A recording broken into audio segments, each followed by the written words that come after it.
આપણા કાયદામાં છે કે એક વખત આરોપી છૂટી જશે તો ચાલશે, પરંતુ નિર્દોષને તો સજા ના જ મળવી જોઈએ.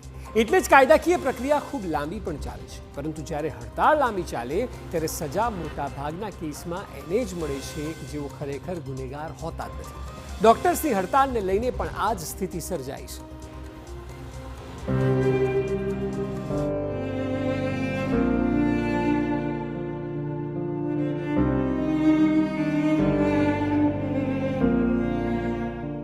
હડતાળ પર ડોક્ટર હેરાન, દર્દી હડતાલમાં તો બધા પેશન્ટ જ હેરાન થાય છે.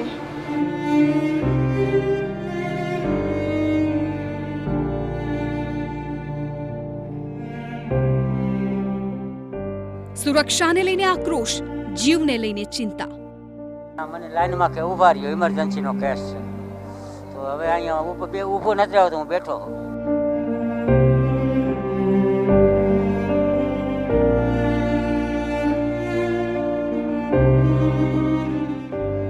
માંગણી યોગ્ય, પણ દર્દીઓને સજા કેમ?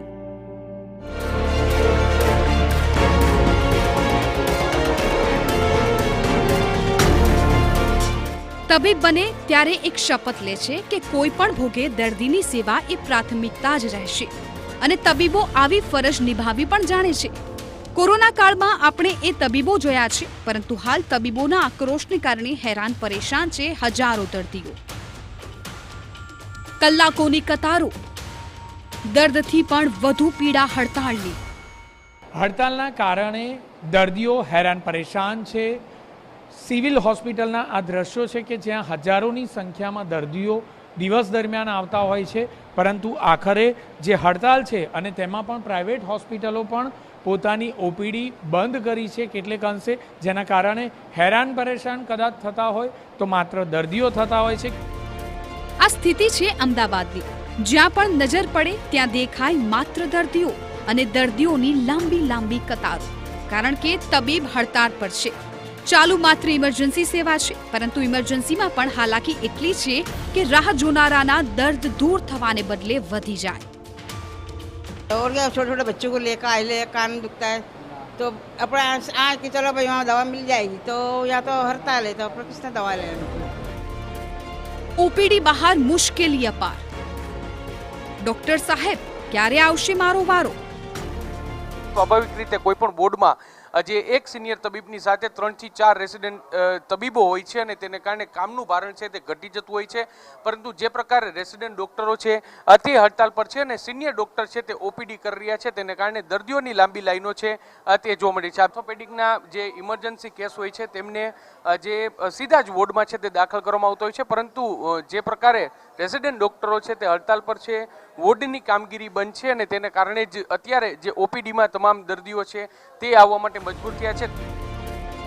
સામાન્ય દિવસોમાં જ્યારે 10 થી 15 મિનિટમાં જ દર્દીની દવા મળી જતી હતી, ત્યારે હવે કલાકો સુધી રાહ જોવી પડી રહી છે. એક બાજુ પીડા, બીજી બાજુ રાહ જોવાનું દર્દ. આ છે રાજકોટની હોસ્પિટલ. કતાર તો જુઓ, દર્દીઓનો અંત જ નથી.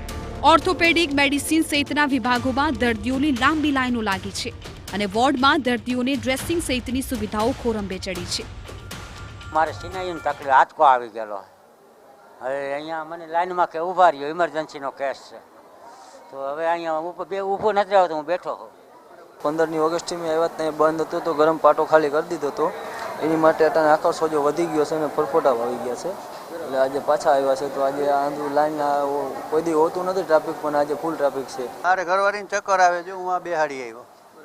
બરાબર, જવા દેવાનું કીધું, નથી જવા દેતા. હડતાલ છે એના કારણે. હા, એ તો બરોબર છે, પણ બહુ તકલીફ જ કોકને જવા દેવા જોઈએ ને એમ. સિનિયર તબીબો ઓપીડીમાં, બેહાલ દર્દીઓ બહાર મજબૂર. રેસિડેન્ટ તબીબોની હડતાળ સતત બીજા દિવસે યથાવત છે અને સુરતમાં દર્દીઓ હાલાકીનો સામનો કરવા મજબૂર છે. દર્દીઓ કલાકો સુધી લાઈનમાં ઊભા રહેવા લાચાર છે. સ્થિતિ થાળે પાડવા સિનિયર તબીબોએ ઓપીડી તો સંભાળી છે, પરંતુ દર્દીઓની ભીડ એટલી છે કે પરિસ્થિતિને પહોંચી વળાતું નથી. નવી સિવિલ હોસ્પિટલની અંદર જે અલગ અલગ જે દર્દીઓ આવતા હોય છે તે દર્દીઓ વહેલી સવારથી લાંબી લાઈનો છે તે આજે બીજા દિવસે પણ જોવા મળી રહી છે. નવી સિવિલ હોસ્પિટલ તંત્ર તરફથી અલગ અલગ બહારથી ડૉક્ટરો લાવી અને ઓપીડી શરૂ કરવા માટેનો જે પ્રયાસ કર્યો છે, પણ છતાં પણ આજે વહેલી સવારે જે દર્દીઓની લાંબી લાઈનો છે તે અહીંયા જોવા મળી રહી છે. હોસ્પિટલે આ જ સ્થિતિ છે. હડતાળનું હથિયાર તબીબોએ તો ઉગામ્યું. માંગણી સરકાર પાસે છે, પરંતુ હેરાન થઈ રહ્યા છે માત્ર અને માત્ર દર્દીઓ, જેમનો સીધી રીતે તો આ હડતાળ સાથે કોઈ સંબંધ જ નથી અને ના તેવો આરોપી છે, પરંતુ સજા તેમને જ મળી રહી છે.